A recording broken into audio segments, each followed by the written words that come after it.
Hi everybody, and welcome to this week's edition of Straight Talk, sponsored by Inglis and Daly. I'm Brent O'Brien, and joining me as per usual is Tim Rowe. This week, a landmark week for Australian wagering reform, as the federal government set to pass key changes to advertising restrictions. We also look at a growing list of challenges and opportunities for Entain, including fast code class action, ongoing AUSTRAC proceedings, and the resurgence of Australian business.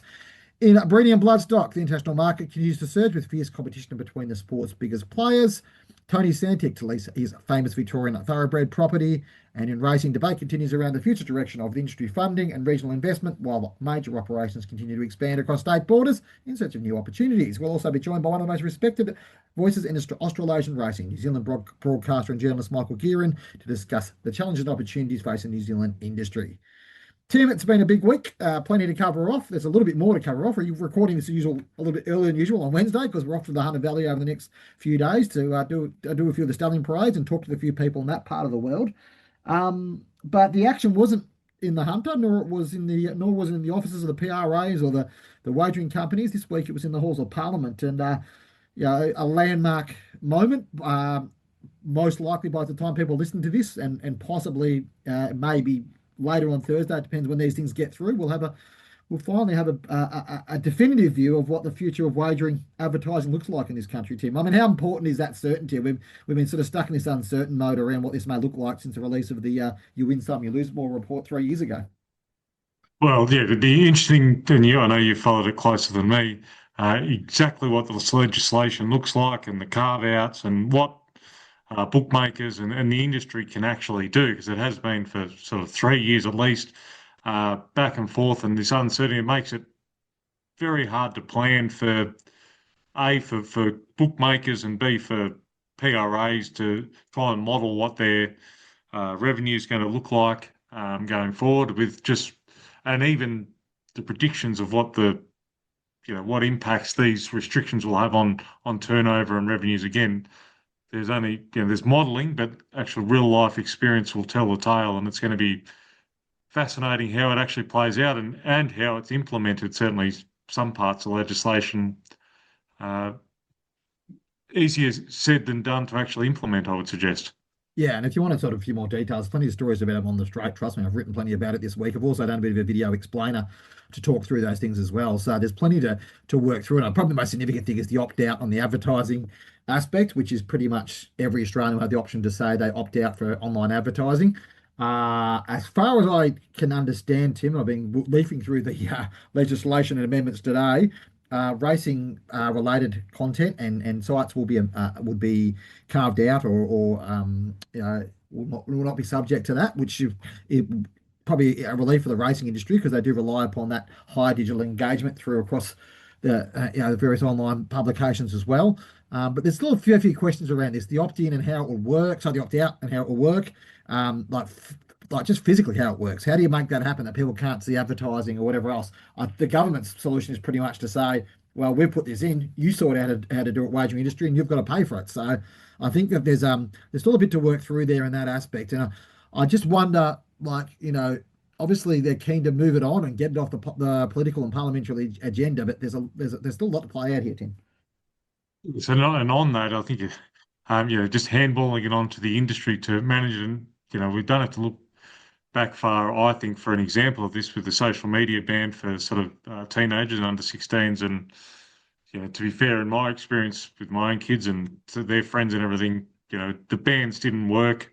There's an easy workaround. So whose responsibility is it? As I said, the government seems to be just pushing it back, or will push it back on the industry. But what technology do they use to try and have the opt-out system? It's not as easy as it looks to the outside, I'd suggest. Yeah, and it'll be interesting to see exactly how many people do opt out. And there's, I think they're calling it ad stop. That's sort of a thing with bet stop. But bet stop took 4 years to implement. And the thing about bet stop is that it's it's been effective in many ways, but it's a different type of system whereby, effectively you have a register of customers which you're not allowed to engage with, which is very different from a register of general public people that you can't engage with. It's a bit more like the do not call register, which again, there's nothing to stop someone from calling you, a scammer to calling you. It's just the fact that they might get punished by the government. The other thing that this may lend itself to, and it's something that the industry's raised before, is the prospect that international or internationally based bookmakers and that are not licensed in Australia targeting more Australians, because effectively it puts them in a similar level playing field to the regulated gambling industry. So there are some challenges there. Be interested to see what happens. Look, of course, that's going to be a talking point that the regulated gambling industry puts forward, but it's one that deserves consideration given the explosion of international options in that online gambling space, and it's only going to get bigger and bigger. We've spoken about prediction markets on this podcast before and other aspects.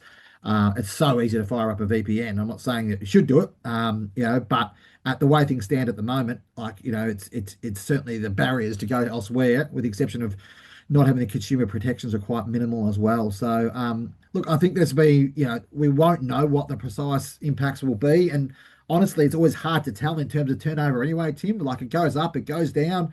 Obviously, there will be some inducement bans as well born in, but that's primarily around VIP customers and inducements being offered to people that are coming off BetStop. I think it looks like it's hard to tell because this has moved quickly, that people who immediately sign up for a bookie will not be able to get an inducement, I think, for 30 days. That will probably, I guess, hurt the acquisition period, I suppose, for the bookmakers, and be interesting to see what happens then. But they'll find other ways to getting customers. It's a very innovative industry. It's an industry that finds a way to its customers. It'll just be interesting to see how all this plays out, and whether an enlarged ACMA who's the regulator, supposed to regulate all this, how they go. So plenty to play out in that space. In the meantime, Tim, we've also got action, other things going on in this space. There's a rather sort of significant case going on in the Victoria Supreme Court at the moment involving Sportsbet around its use of its fast code. There's I think his name is Jeremy Bergman, who's the plaintiff in that case, about saying that fast code is actually a breach of Australia's in-play betting laws, and it should not be allowed. It's pretty much, you put when an event is in play, it's money includes sports, involves sports, but you generate a code and you ring up and you say, whatever the code is, whatever your name is, whatever else, and goes through, and you put your money on, you put your bet on. Now, that's also been launched against Entain as well. That case, I think, is due, middle of next year at this stage. Obviously, if the Sportsbet case gets knocked over, it's probably unlikely that the Entain case will proceed, but it's just another thing to Entain to think about. Meanwhile, Entain have also got this AUSTRAC action ongoing, as we've spoken about before, which is another sort of interesting point with that. It sort of became apparent last week that Entain's still in mediation about that one, Tim. So there's a bit happening in that space. And then all this in the context that Entain have had this extraordinary resurgence over the last 12 months, where they've grown 13% of revenue, and they've become something, gone being from the whipping boy of their global empire to the absolute apple of their eye. It's amazing how things can change, and obviously there's been significant changes made at Entain, but it's been interesting to see how they've been received, and clearly they're finding a way to continue to grow their business. So you, again, sort of just observing and reading some of the content on the straight and sort of out and about listening, they've got back to basics and focused on selling bets effectively, and they've had a lot of other initiatives that probably got the brand out there, the racing club, which spent a lot of money, and then that was abandoned, and lots of other different things to create engagement. But they've got seemingly back to the core business of selling bets, and obviously it seems quite profitable at the moment. Yeah, and I think with a strong compliance focus as well, and I think this is probably the reality for the wagering companies going forward. And so, anyway, it might be one of the we've led off on the wagering a couple of times this podcast of lately, Tim, but it certainly has been the hot topic, and obviously it's the financial sort of engine room of the industry, isn't it? It drives so much of how much the industry can spend in other places. I think the figures at 85-90% of revenue comes from wagering, from the punters. So every participant and stakeholder is important, but without punters, there's no industry. Certainly no racing industry. So keeping punters on side and engaged and wanting to be involved, as said many a time, I think it's the best betting medium out there and a great sport, but you still need to look after the punters. The following segment is brought to you by Inglis. The Inglis Ready to Race catalogue goes live this Monday morning, and we're hearing there'll be around 320 entries on offer, a significant increase on the 220 catalogue last year. That surge in numbers comes as no surprise after the outstanding success of the 2025 sale, which has already produced Group 1 winning 2-year-old at Tronbolt, as well as Hard Kick who's a stakes winner at both 2 and 3 from his 3 starts. This year's Breeze Up sessions will be held at Warwick Farm and Taupo later next month. But first things first, make sure you head to English website on Monday morning to expect the 2026 Ready to Race sale catalogue.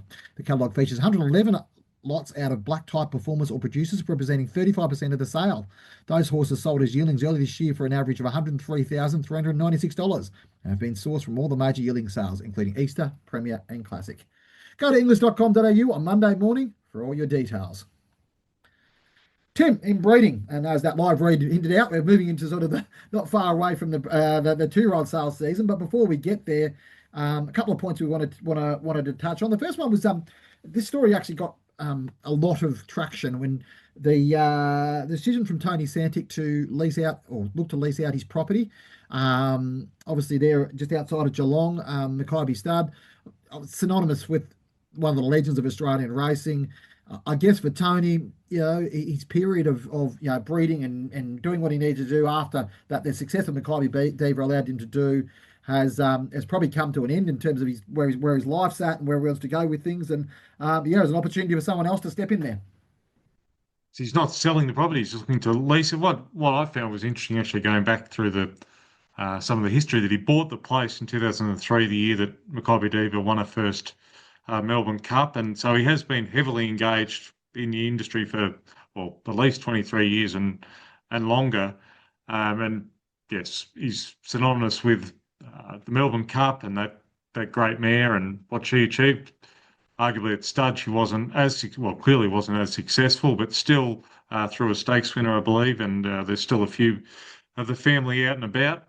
But he also bred a lot of other good horses, and none more so than Star Spangled Banner, which he's just going gangbusters up in the Northern Hemisphere as a stallion now. Even though he's getting on a little bit, his influence is phenomenal. With Justard as one at the moment, a 3-year-old up there in the north, and even he bred and co-owned Bigwigs, who won the Vobis Showdown this year. So there's been a lot of good horses come off that property, and commercial farm at that there's an opportunity there for someone to take it on and run it as they see fit and as a genuine commercial entity if they choose.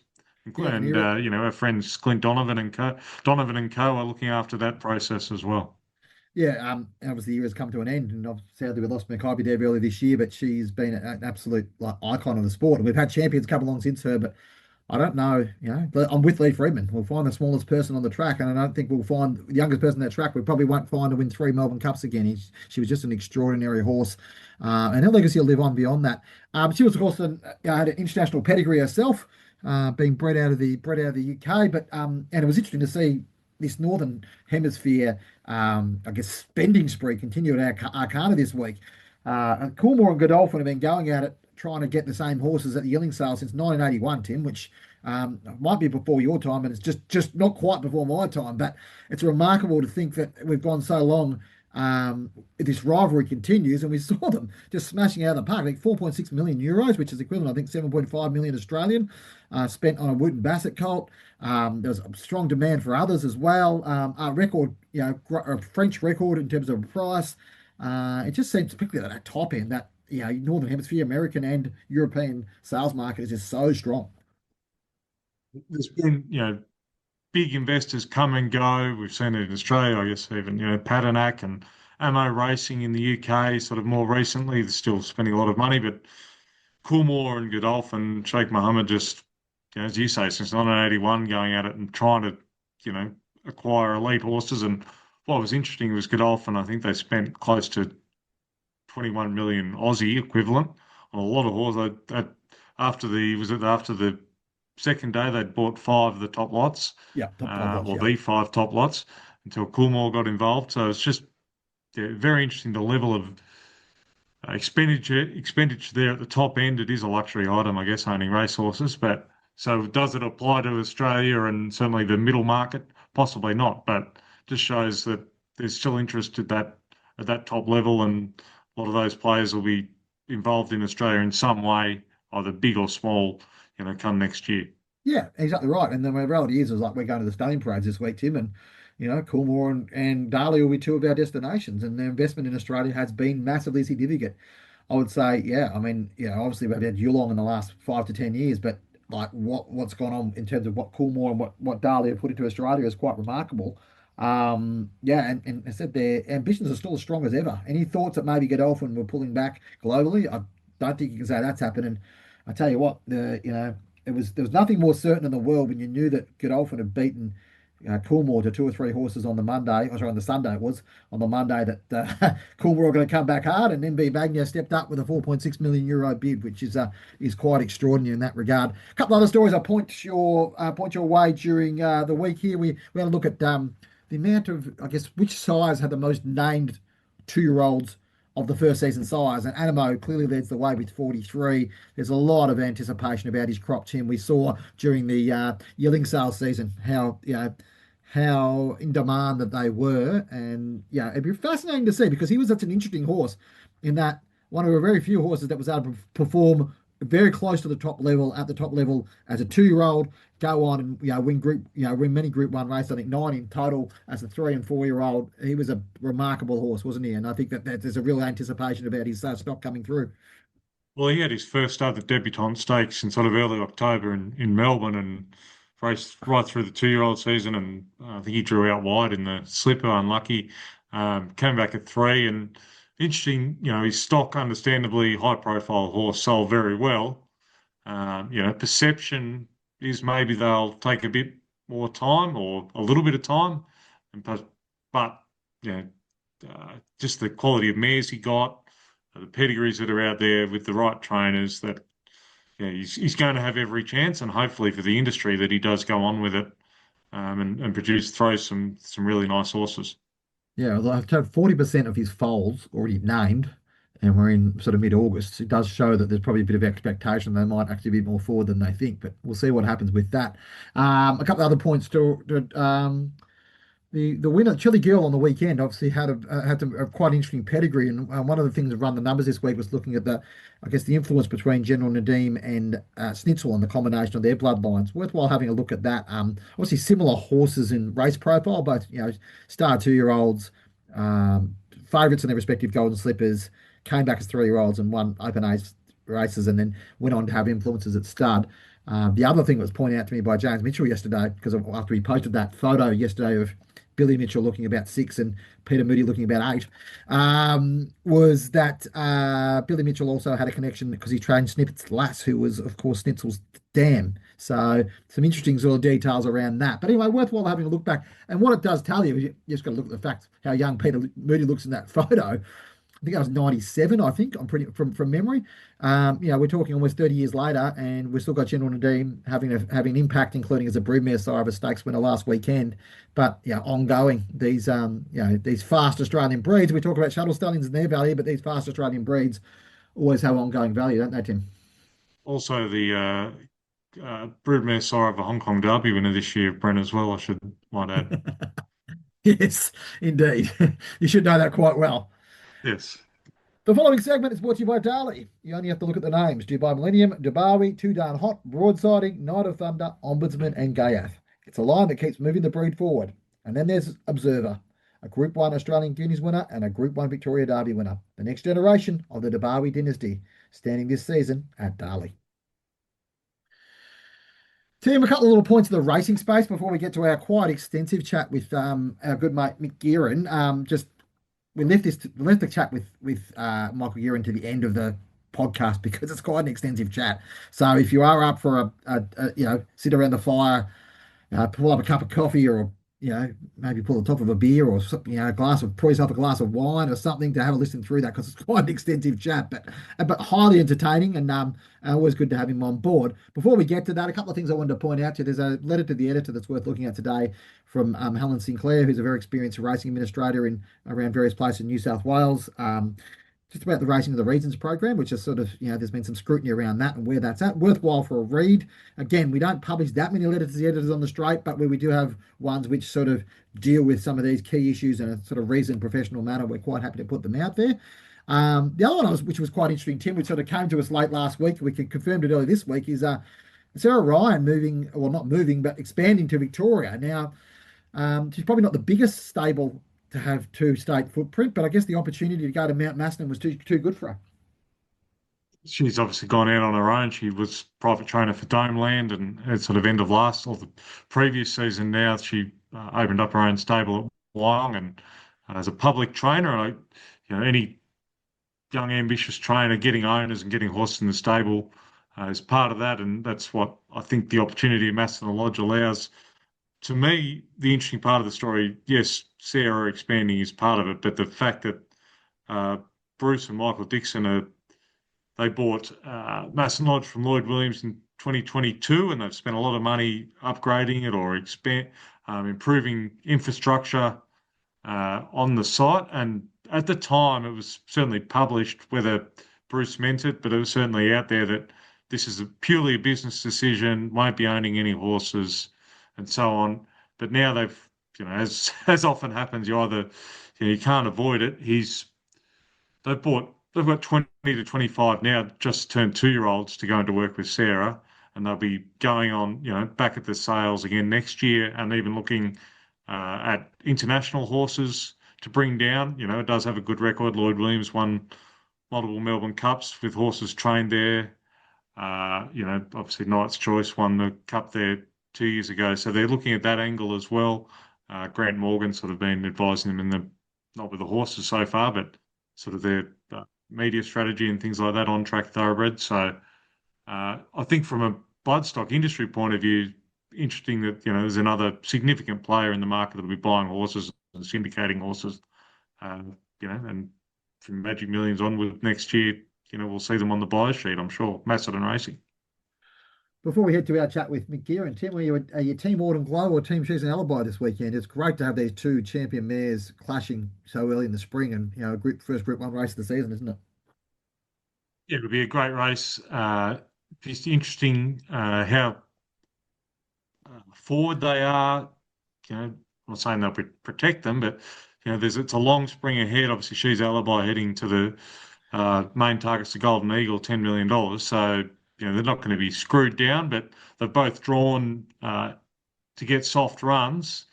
You'd think Autumn Glow will be ahead of She's Alibi in the run, so it's going to be a fascinating race, and hopefully we can find a pub somewhere to watch the race on Saturday, Brent. Yeah, that'll be the plan, I think. I think the race is not to 4:30, so we've got a little bit of time. It's a bit later. I think it might be early. I think last year, from memory, Tim, we were driving along back one of those roads at the back of Rochelle Road, or one of those roads at the back of Aberdeen, listening to I think Via Sistina win the Winx Stakes. So hopefully we'll be a bit more ensconced somewhere else by that point. But anyway, no, it is good to have the good horses coming back, and exciting time of year with spring. Always plenty to talk about. And always plenty to talk about with Mick Guerin, of course. And here was our chat with Mick. It was an extensive chat. It was great to catch up with him and have a listen through and see what you think.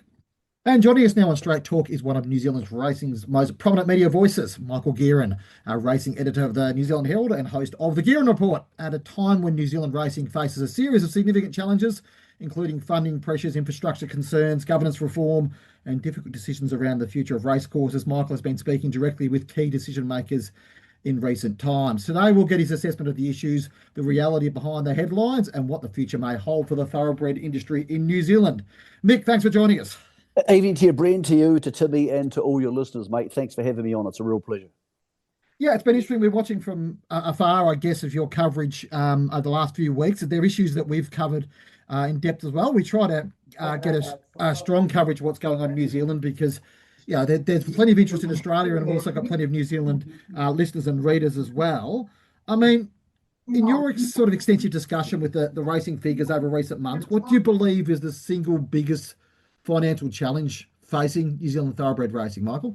The biggest one, Bren, is infrastructure, because the debts, or some of the money that's coming in and some of the money that's going out, like with an Entain, you can raise the turnover by 10%. And if the GBR on a turnover of 10% raise, so say you have an extra $100 million being bet on gambling, which is a mythical figure, but say you do, and say the GBR, the gross betting return on that's 25%, well, that's $25 million. So that sounds like an awful lot of money, but it's not once you have Alexandra Park, which is a harness track, owing $80 million, when you have the Waikato Greenfields, which could cost $100 million more. You have Hastings building a new track, which could be budgeted at 40 but cost 50 or 60. So infrastructure is the big deal because the numbers are so huge that no matter how much more you drive turnover, they're not going to cover it because, of course, in 2 years' time, the extra turnover money gets split down the middle with Entain. And that's very fair. They've given us a massive 5-year head start on things. But infrastructure is the key, and that's why this idea, which I hadn't really thought of myself, even though I've been around racing for such a long time, of eventually setting up a special property vehicle. I don't know what's called that. It's more of a trust. And part of that would be pooling some of the assets. For example, Ellerslie might say, okay, we're taking 150 million of the liquidity or the capital we have in Ellerslie, which is worth an enormous amount more than that. And we'll put that into a trust, as might a Trentham, as might Waikato, as might a couple of the harness racing tracks. And all of a sudden, the idea around that is that with that liquidity put into a trust, and I'm talking in very loose terms because it's quite technical stuff, which will be worked out in the future. Say you had 500 million in the trust or of assets you can borrow against. All of a sudden, things like 10 million, which is going to be NZTR's payment to Hastings when they try to build their new track, that's not an issue. All of a sudden, $3 or $4 million, which might be owed by Trentham, is not an issue.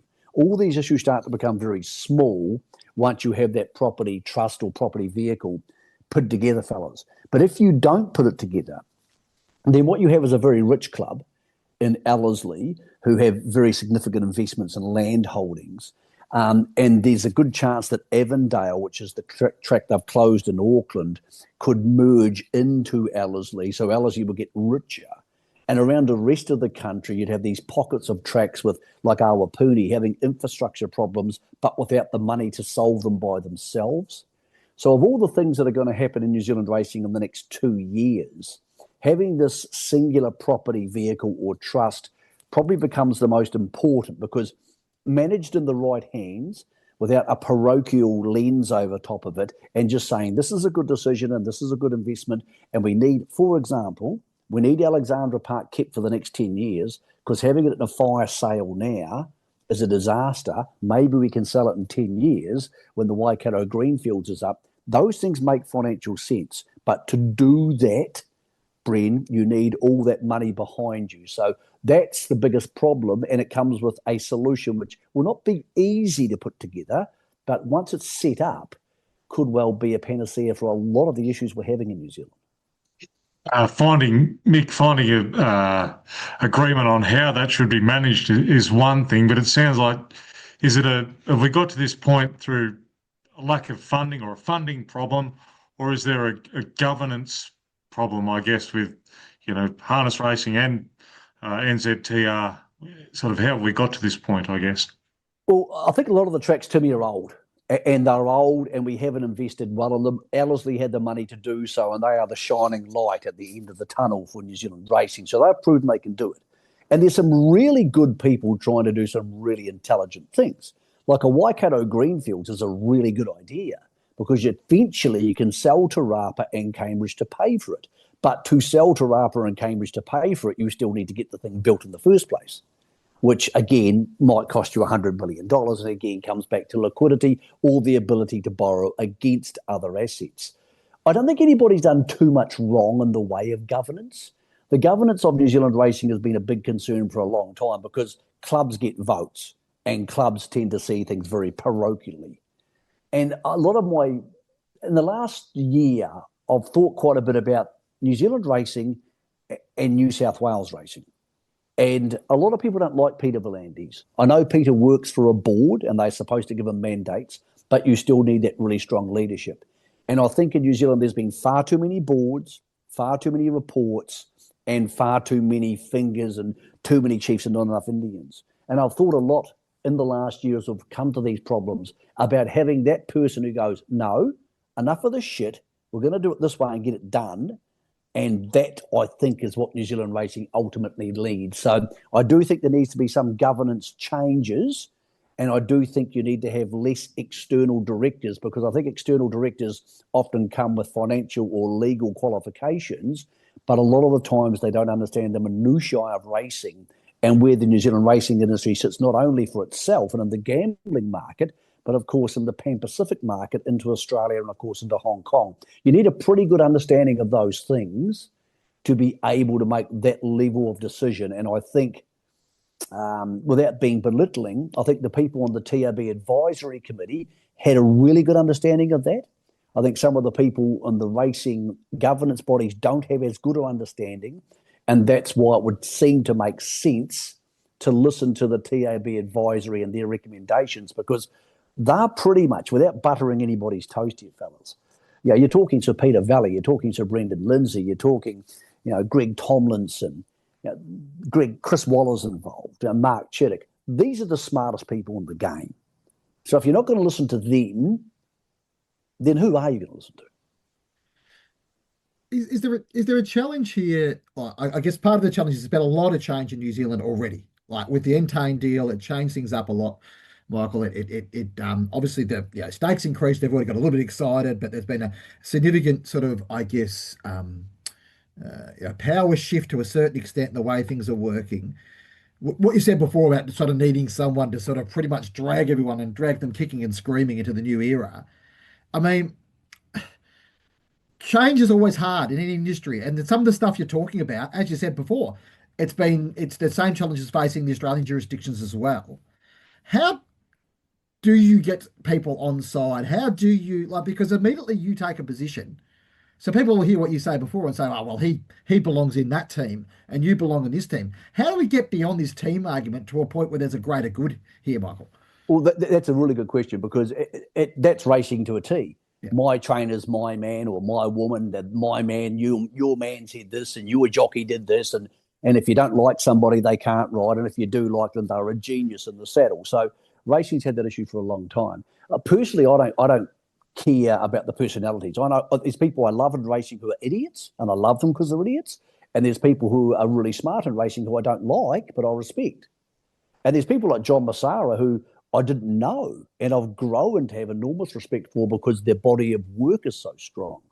And I think that's what you need to do. You need to distance yourself from the emotions and say, look, is Peter Valley a smart guy? Yeah, he's a smart guy. Is Brendan Lindsay a smart guy? Yeah, they're the smart guys. They're not getting paid for this report. They're not doing it because they need the money. They're doing it because they want New Zealand racing to do well. And if you look at that motive without any Cambridge stud or NZB lens over it, well, it's the right thing to do. This is the smartest report we've had, and the Massara report was pretty darn smart. But if you're not going to follow those people, then all the other counter arguments and my man, your man, all that nonsense, well, it just means that you don't want what's good for the industry. You want what's good for you. And they're two very different things. I do think we lack. One of the big questions about New Zealand racing, it's a really interesting question for you guys and for your listeners. If I said to somebody, who's the most powerful man in Australian racing, you know straight away it's V'landys. That's just a fact. If I said to you, who's the most powerful person or who is the leader of New Zealand racing, give me a name. You haven't got one. And if you don't have a leader, whether it's a football team, a government, an army, if you don't have somebody who's ultimately charged with making those decisions, then you've got a problem, because it's really hard for two people to make a decision together and agree on it, let alone 30 or 50 or 100, which is what we have in our governance structure. So we do need a leader. We need a leader to come into New Zealand racing. Now, Entain tried to fill that void when they came in, and for a little while, Dean Shannon was the most powerful person in New Zealand racing. And they did nothing wrong. They just sprinkled a whole heap of sugar on a whole bunch of things, and everybody enjoyed eating it. And it really helped a lot of causes. But Andrew Voris has been really clear about the fact that they are here to take bets and promote that side of the industry, and this isn't their stuff to fix, as it shouldn't be. Because if a bookmaker's fixing all your problems, that means a bookmaker's running your industry, which they shouldn't be doing. So then you say, okay, with Dean having gone there, and Andrew would have the potential to be the most powerful person in New Zealand racing, but of course Andrew's also running Entain Australia's interests. And then you look at the governance structure and you say, is it Matt Balesti? Is it NZT? Harness Racing New Zealand don't have a chief executive at the moment. You start to say, well, who is this person? And I don't think there's an answer to that. And I think that's really scary for people. I did a couple of shows the last couple of weeks just explaining really basic stuff. It wasn't massively revealing. It wasn't, incredible stuff. But just explaining the basics to people of how the funding system works, people are like, wow, I didn't know that. The reason I don't know it is because they don't have anybody to explain it to them. So the question is, I think what we're going to see in the next week, I'll give you boys a prediction, and this is the first time I've publicly spoken about it. I think the TAB will get sign-off from the codes. I think they'll agree on their budgets. And I think part of the agreement for that will be they will agree to merge the two administrations over the next year to 18 months. So I think harness racing and New Zealand thoroughbred racing will become one entity to a degree, much like Queensland racing type thing. Yeah. Or WA to a degree. And I think they'll agree to the property vehicle. Now, then they'll need to put a really powerful board in place to implement that, because it's one thing to have the theory of it. I think in the next 2 weeks, that'll be announced. So I think there'll be some really big progress made at really big constitutional legislative levels. I think that will happen, and then the pathway forward will be at least clearer.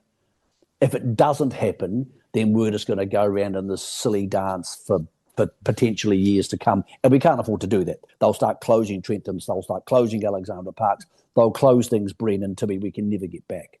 But I think in the next 2 weeks, maybe even sooner, I think that'll be announced, and I think there will be some clarity about the positions. Some of the other positions from the advisory committee will have to wait till after the election. There'll be no tax changes, all that sort of stuff. It's an election year in New Zealand, I think on November the 8th or 7th.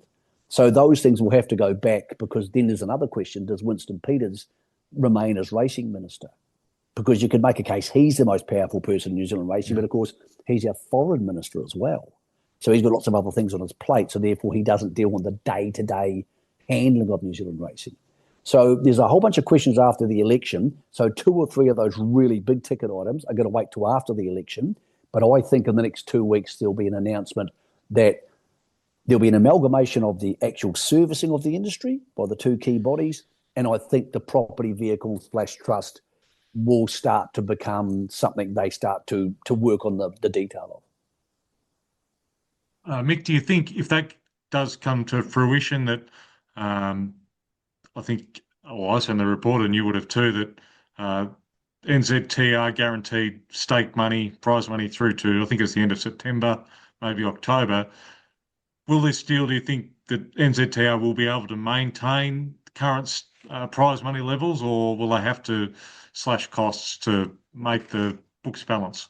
To me, I don't think it'll be a slash. I think there'll be a minor cut. I think effectively they wanted 19 million from the TAB New Zealand Reserve funds. They're getting about half of that. But they won't be making states cuts that will make anybody notice. Like, yes, they might. I think they wanted to give $1 million to Ellerslie to bump up their races because it's the best turnover track. But Ellerslie don't need $1 million. So there's an easy $1 million to cut. I would say, ballparking and understanding their budgets, I would say they'll lose about 5 million in stakes. But of course, that's only 2.5 million year on year, because they were trying to raise by 2.5 million. So, excuse me, effectively, stakes could go down by 2.5 million. $1 million you were going to give to Ellerslie for God knows what reason. You don't need to do.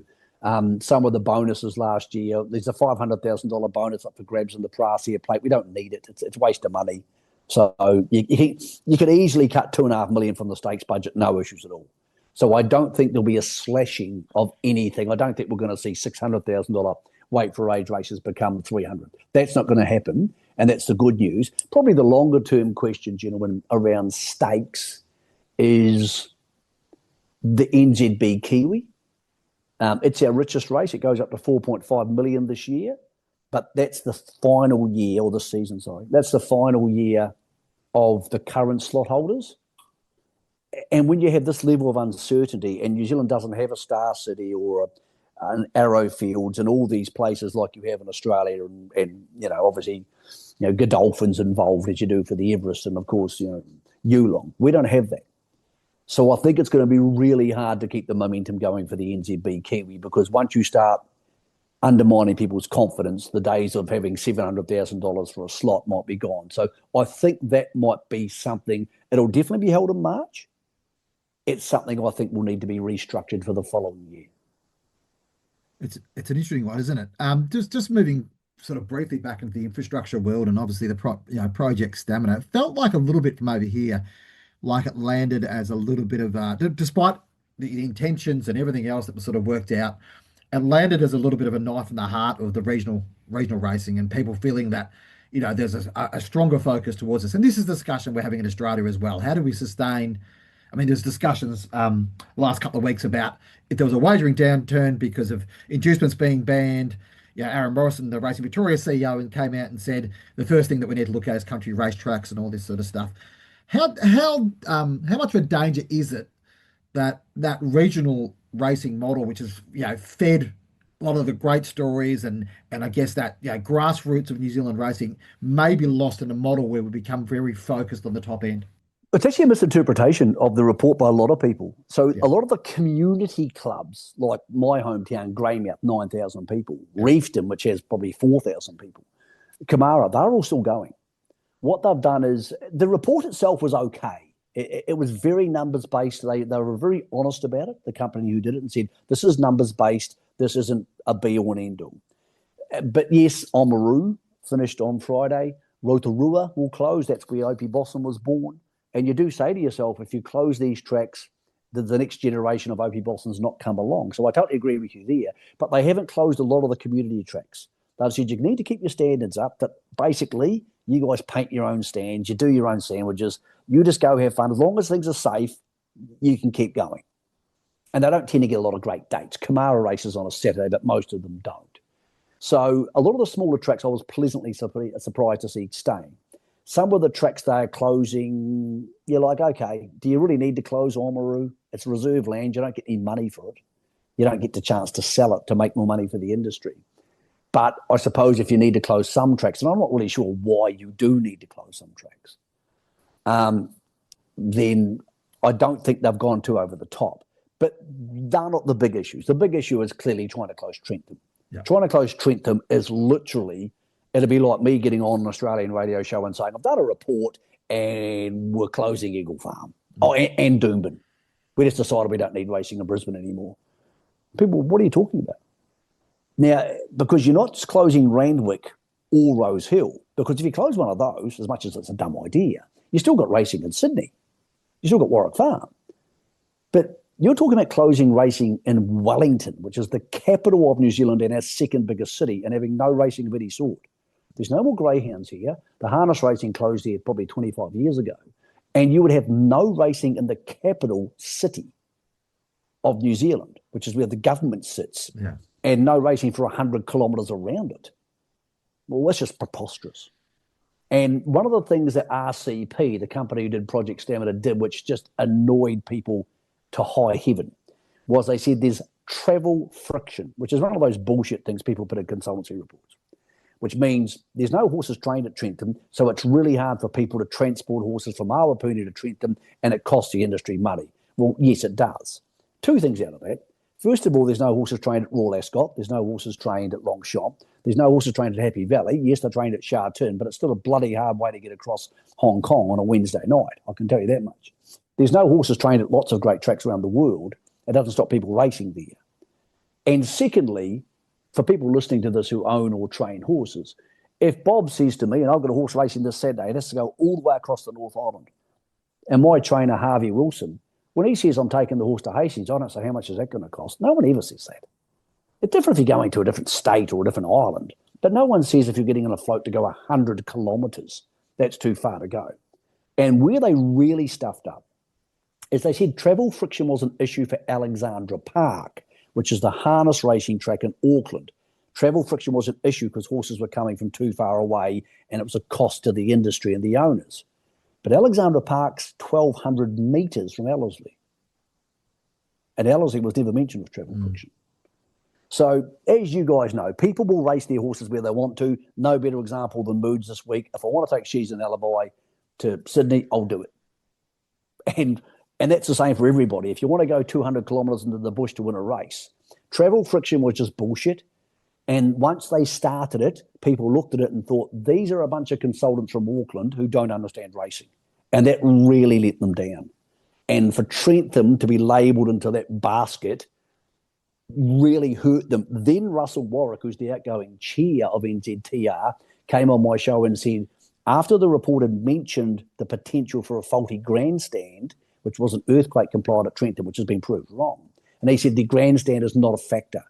So heading forward, be no travel friction's complete bullshit. That's just nonsense. That's a gobbledygook words.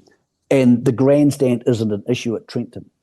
And now, over that template, if I'm correct, and I'm pretty sure I am, you're going to have a new governance structure to New Zealand racing in the next 18 months, a totally new boss, a new chief executive, and a new board.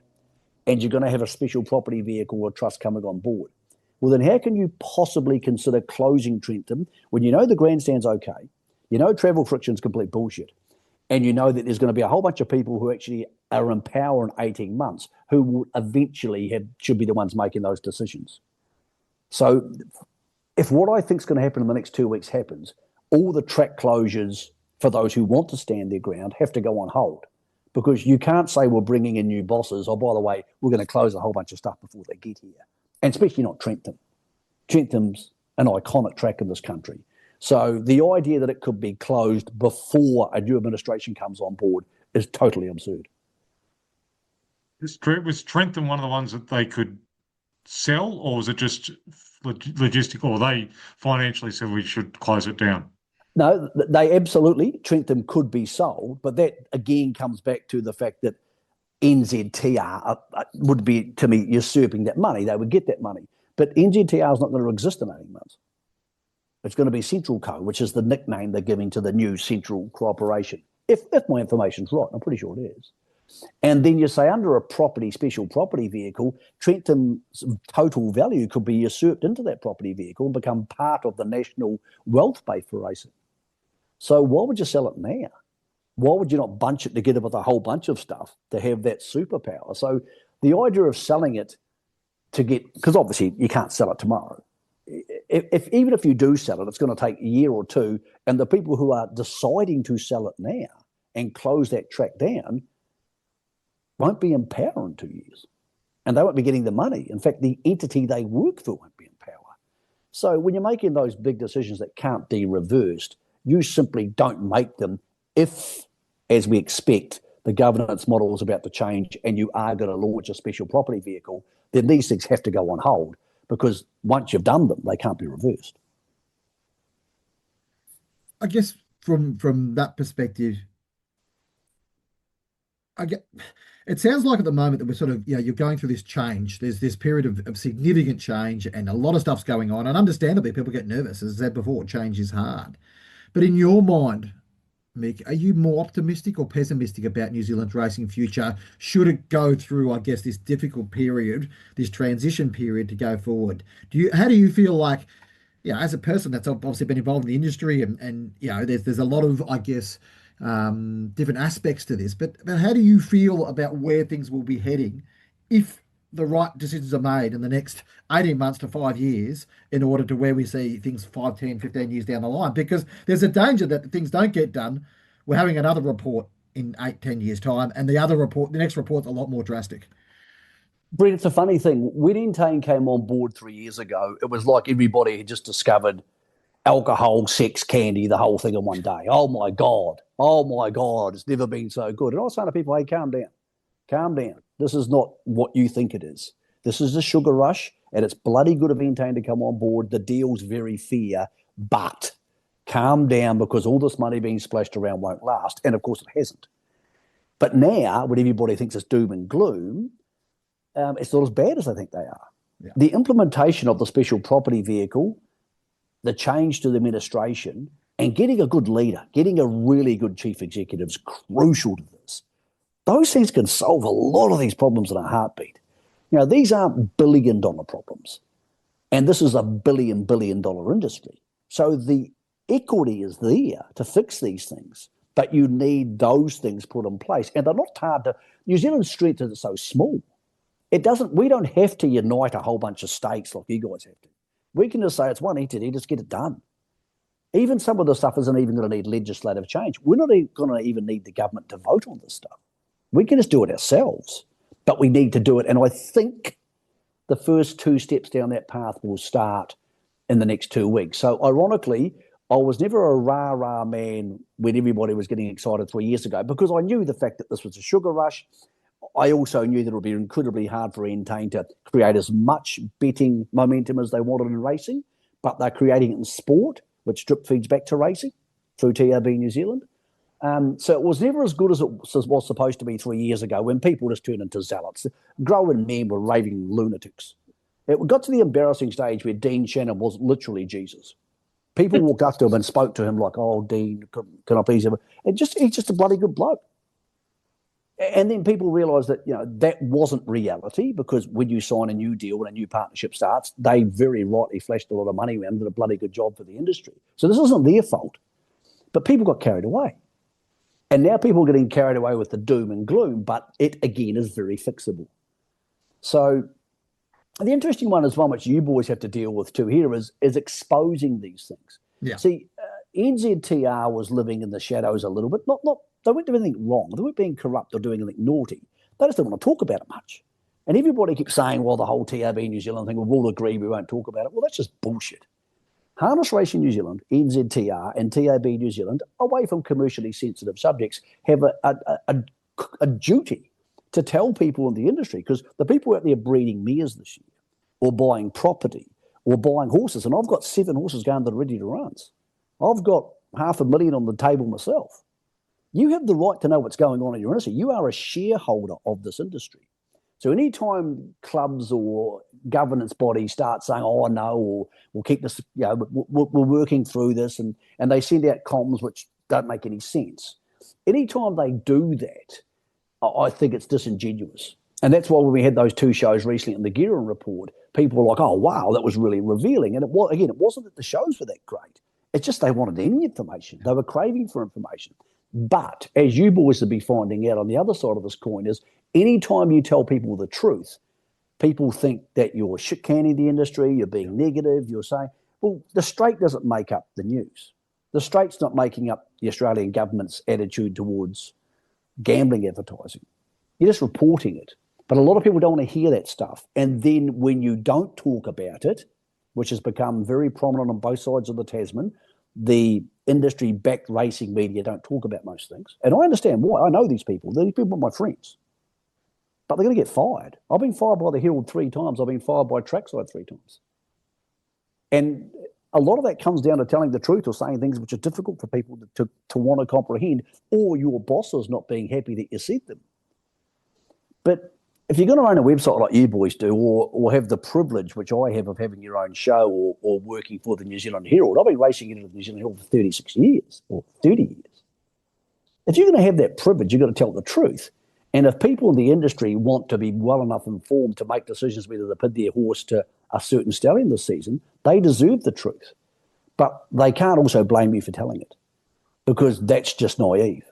And I think that's one of the confusing spaces we've got into, is so much of the general media now is because it's run by the codes of the clubs, they're terrified to say anything in case it pisses their boss off. But media living in that space is morally wrong in racing, because almost everybody in racing is investing in some way in this game. It's not Collingwood and Carlton. Yeah. This isn't something I love because I love the black and white jersey, rah, rah, but it's not going to affect my life. The people in racing, this affects their lives. So therefore, you have to tell them the truth, whether they like it or not. Tim, anything else from you? No, I think you summed it up very well, Mick. It is a interesting subject, and even Mark Chittick's on the advisory committee, but reading his father, Gary's opining about this issue in particular. I think even they have differing opinions on the governance or the way racing should be run in New Zealand. That's just how difficult it is to get everyone on the one page and trying to push in the one direction for the betterment of the industry. Everyone is wanting the industry to be better. It's just how you get there and which direction and what is the right answer. And Timmy, that's why these 2 decisions, which I believe, once the TRB signs off on the funding, I believe they'll come out in the next 2 weeks. It could even be this week. I don't know. There's so much going on at the moment. Once we decide to go down that path, and they'll need an establishment board to establish the framework for the joint administration and the framework for the special property vehicle. Those things are really important. So I do see that light at the end of the tunnel coming up very quickly. But, and this is the big but, once you have a central administration for New Zealand racing, you need a leader. Because Gary Chiddick deserves his opinion because he's invested millions in the industry, just as much as Mark does, just as much as you guys do, just as much as I do, or my business partner, or anybody else listening to this in New Zealand. They deserve their opinions, but you have to some way laser focus those. We can't just keep throwing stuff at the fan and then getting disappointed when it comes back at us. So we do need a leader. Now, that leader can then put in place really smart financial people and legal people and 2ICs and racing people. But that leader is going to be incredibly crucial to the next 5 years in New Zealand. Now, the obvious person they want for Landis, he's clearly not going to do it. And the second most logical person they want is Cameron George. And I doubt he'll do it because the Warriors are doing fantastically well and Cameron's incredibly happy there and they've got a great culture. And Cameron could well end up in God knows what positions in Australia. Yeah. So then you start saying who would do it? Because we've had a very long legacy in New Zealand of Australian-based leadership. And it's really, really hard to go to another country and stay there and lead for a decade because you miss your family and you have to relearn everything. And then you say to yourself, okay, well, what about Greg Tomlinson or Brendan Lindsay or Sir Peter Vallett? Well, they're not going to do it either. These are extremely wealthy men with fingers in many, many pies and lots of businesses. So what you need to do is find that leader for New Zealand racing who isn't scared to upset people, but wants to tell the truth and do it for the right reasons, but is qualified to do so. And that person also needs to have understanding not only of Parliament, but also of the breeding industry, which is crucial for us, the export market. They need to understand a whole bunch of things. Finding that person is the second biggest challenge New Zealand racing faces. Infrastructure first, that's the big numbers, but New Zealand racing has to find a leader. And they need to hide as thick as an elephant because the nature of this game, as we've spoken before, is one of opinions. Well, Breen, you know what? You think that, but I've thought about this a lot recently. You don't. All you need to do is tell the truth. No. The truth is a shield. As long as you're telling the truth, you don't need to listen to what other people say, mate, no, I'm telling the truth. You may not like this. Your club may not like it, but I'm telling the truth. It's when you start lying that you need to start covering your tracks. If we get one leader in this country, and I know people are dying from it because those two shows last week where they just sucked out all that information. When you get one leader, then you can start implementing strategies and people will cop you saying things they don't like because they know you're telling the truth. Then Moncur step up and get the role. Is he in the mix, do you think? Look, Sam's a really popular guy who's a very good numbers guy. I would not see him in that role. Not a lot of great international leaders tend to be accountants or accountancy-based people. They're the people you bring on board to take care of your finances. Leadership doesn't tend to be. A lot of companies put the chief financial officer in charge, but they don't last particularly long, and it doesn't tend to lead to growth strategies. Sam was someone who will always have a job in New Zealand racing, but I don't think it'll be that job. It's an interesting one, isn't it? I think that, I was thinking about this as you were talking before. We talk about the amount of opinions we have in this industry. Like, it is an industry based on opinions. We'll go to a 10-horse race and there'll be 10 people standing there and 10 people think a different horse will win the race. And so therefore, the nature of it means that people have naturally different opinions. And so be able to coordinate those and work within that and be able to absorb that as an industry and work out what the best result is for everybody's part of that challenge. Also, Bryn, just don't listen to stupid people. Stupid people are pretty easy to find because there's lots of them floating around, and you can usually just look at them and say, what's your body of work been? Yeah. Now, once you've had John Massara write a report, that's a pretty good starting place. And then you've had this, as I said, this advisory committee, which touched on the guys I've spoken about, but also Ken Brecken was on there, Steve Thompson. These are smart people. If you're going to implement things from smart people. And if some moron comes up to you at the races after 6 beers and starts abusing you, just say, no, I have no interest in that because that you haven't shown me you can make this happen. You haven't shown me you have the skill sets to get involved in this conversation, so stop it. And that's where it comes from. Listen to the smart people. There's plenty of smart people who want to help New Zealand. There's a guy called Greg Tomlinson from the Thoroughbreds. He's really smart, like smart. Now listen to those people. The help's there. But you still need that one boss to say, this is what we're doing, because both codes are going to unite. Forget the greyhound's gone in New Zealand. Both codes are going to unite. But you still need to have, as everybody has, armies, governments, any business, someone's got to be in charge. And if they get a few things wrong, that's okay. But at least they're making decisions. And if they're listening to the right people, those decisions won't be as hard to make as they sound. It's a tough job for anyone to step up and put their hand up. As you said, a lot of people who would be perfectly qualified to do it won't do it because there's not, it's yeah, they're either, move past that stage of their life where you want to be in that fight or whatever else. I think the challenge is you probably have to be up. So it sounds like up for the fight. I don't mean in a combative way, but you have to be up for it. You have to be ready for, the reason you spoke about V'landys before, one of the reasons why Peter V'landys has been successful in New South Wales is because he has been given a long tenure to be able to do that. To be able to fight through those opportunities. It takes time to create change and to do those things. And you have to have the right type of personalities involved. But also, Breen, you've got to be where you want to be. Yeah. Like, you can't be thinking about the thing that's the next thing. You've got to be. People have asked me heaps of times in my life, why haven't you gone to Hong Kong? Because I love going to Hong Kong. It's one of my favourite places in the world, but I don't want to live there. Yeah. And if you're living somewhere you don't want to live, then you're not going to be totally concentrating on this. And it would be a really, really hard job for someone with a young family. Yeah. Because again, you would have those, not saying they're distractions, but those wonderful blessings. But it'd be really hard because this is a job which will be all-encompassing. It is 18 hours a day. It will be New Zealand Racing's version of being racing's prime minister or the president. You will have to think about this all day. And to do that, you have to love it and you have to care about it. And then you are happy to put your ego aside and go say, well, excuse me, Mr. Tomlinson or Mr. Lindsay or Mr. Waller, what would you do in this situation? And it's easy to do that when you genuinely care about it. But if you're doing it for the money and trying to keep your job, you're not going to do that. And that's the person they're going to need to find. And that person's going to need to say, well, this is the next 5 years of my life and this is all I care about. Much like being an NRL coach or one of those things. You have to say, you can't do those jobs if you don't love them. And that's going to be really, really interesting. But yeah, I'm looking forward to seeing what happens. I think there's some really positive news on the way. Things aren't as bad as people think they are. We are going to solve this, but we first of all need to put all that other shit aside and say, right, let's get this done and let's go find someone we can believe in and give them the freedom to do something. And that person needs to go talk to the smart people and stop listening to the dumb ones. There we go. For those who are still with us after that extended chat, great to have a chat with Mick. It really there's I think, Tim, what we got out of it was this notion of the fact that there's a lot going on in New Zealand, but there's also a lot of different, I guess, misinformation that's sort of out there, and there's a lot of confusion, there's a lot of change going on. It'd be really interesting to see where things land in the next sort of 4 to 6 weeks, won't it?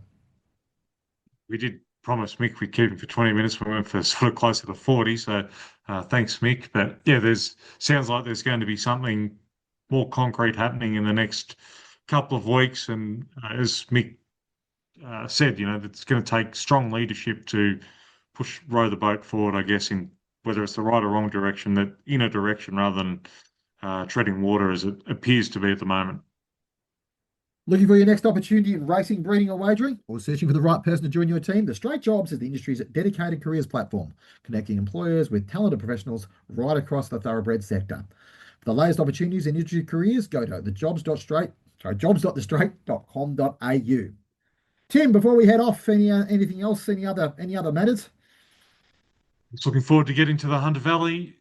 Brent, enjoy this time of year, sort of on the eve of spring, and everyone's always optimistic at this time of year, and the studs do a great job hospitality-wise and throwing open the gates and put on a good show. So looking forward to their company and yours, I must say too, Brent. Terrific, Tim. Can't wait for it. We'll see you tomorrow. We're on our way up. Thanks for joining us on Straight Talk, brought to you by Darley and Inglis. Don't forget to give us a rating wherever you listen to your podcast. Be sure to subscribe and never miss an episode. Be sure to become a member of The Straight. Access all our articles online there and have a look at what you can get. And we encourage you to do that as well. Send us an email at editor@thestraight.com.au if you think there's anything you'd like us to discuss on Straight Talk. Thanks for your time. We'll talk to you again next week.